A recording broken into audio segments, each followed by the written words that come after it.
$117,500 figure assumes 4 FTE reductions through retirement and then backfilling 2 of those positions. So this is only on the certificated side. I did not include any information on potential classified retirements. Now keep in mind, I want to clarify this because it does talk about the backfill and this and that. And the resolution that's on your agenda tonight, and obviously we wanted to connect the two because we need to get to working on this, is the resolution just basically allows us to go forward with finding it out if it makes sense. The resolution is nothing other than that, giving us permission to explore it. What it does is once we gather all the data, and we find out who's eligible and who wants it and who doesn't, we'll bring it back to you and then we'll provide you with the spreadsheets and the data that shows how much we actually. This is our assumption. This is the minimum values we hope to recoup if folks take the golden handshake. If they don't, then obviously we're not going to recommend it. Now we got to come back to the table and take a look at, okay, what else we got? That's $117,000 in addition to that. What is our incentive to entice a golden handshake? Well, let him kind of go through the part. This would basically, Can you offer to my district? I just need 2 more years. this would be offering 85% of an individual's salary for a given year. Okay. And so that employee would then indicate that they were interested in pursuing the early retirement. They would provide a letter of resignation by the end of the fiscal year, June 30th. They would receive 85% of their pay. The company that we work with, PARS, is a very reputable company. They've done early retirement programs throughout the state and also with most recently with the county. The number that I use is a very conservative projection. There are currently 20 certificated FTEs that are at retirement age. So the eligibility is that. So we're assuming 20% take it, 4 out of the 20% take it, and we backfill 2 of those 4 positions. So this savings is based on those calculations. The number for classified employees is less. It's about 14%. So 14% of eligible classified employees would be able to take advantage of this option. I didn't include that number in there if you'd like to do it moving forward. Well, remember, a couple different things that we are looking at. And again, there's quite a few things that are obviously hypotheticals built into this budget. But with potential pretty large ramifications from 250 to 117 to, and let's keep in mind, I think the last thing I want to point out, and I think the elephant in the room is that we haven't funded 1 dime of Meghan's presentation. We haven't funded anything as it relates to the program here at this school or created any capacity whatsoever for the current kids that are currently attending. Okay, and the teachers in the classroom that are currently there. So I would like to also put that back on your plate to say, okay, at what point are we going to consider any portion of that? And if so, I'd like to bring back a recommended priority list for your consideration. The first and only question I have for you is it's $1 million programming. That's best case scenario.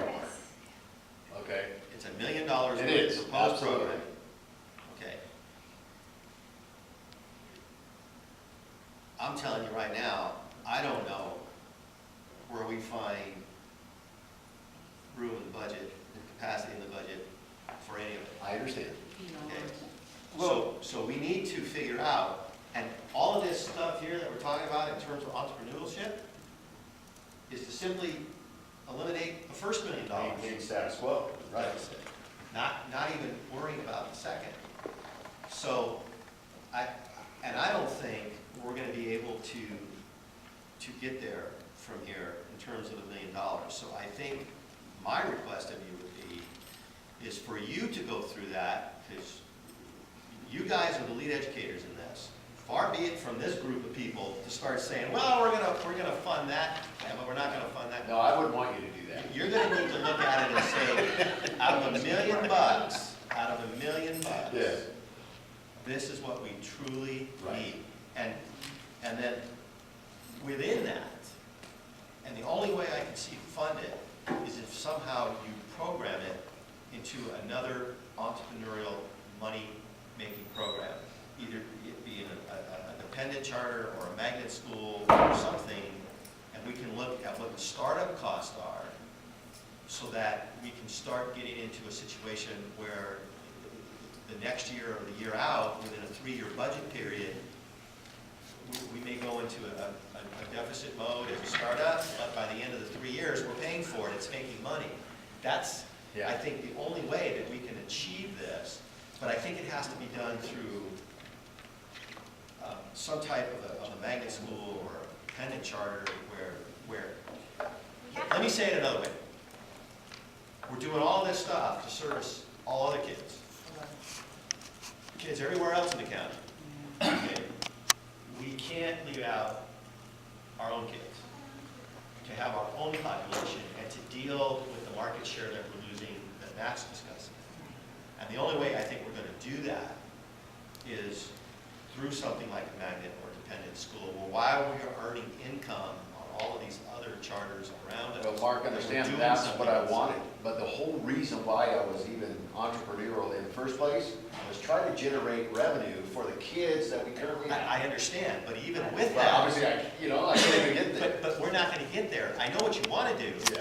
but the numbers are saying that I'm not work there, I will know. only get us even with our current budget, with our current program, not with any proposed program. Now, the hope of those, that those are conservative, but I don't, for me, hope is not a strategy. This is a conservative estimates. We're hoping that they come in higher.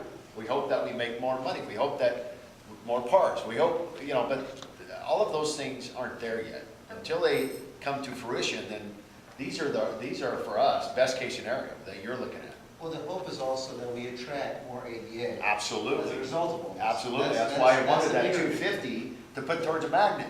That's the bigger picture, and that's how it comes back to our own kids.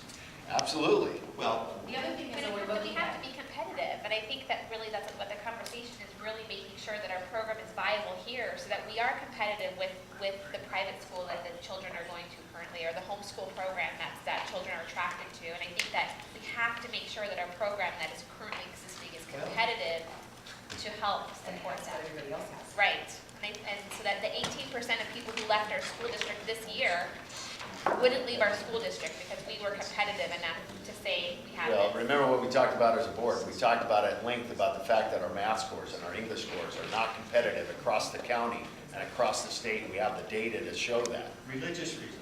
right? Parents want specialized programming, not happy with current programming. I don't know what you do about medical reasons, but all of these other things, we can build We can in fix.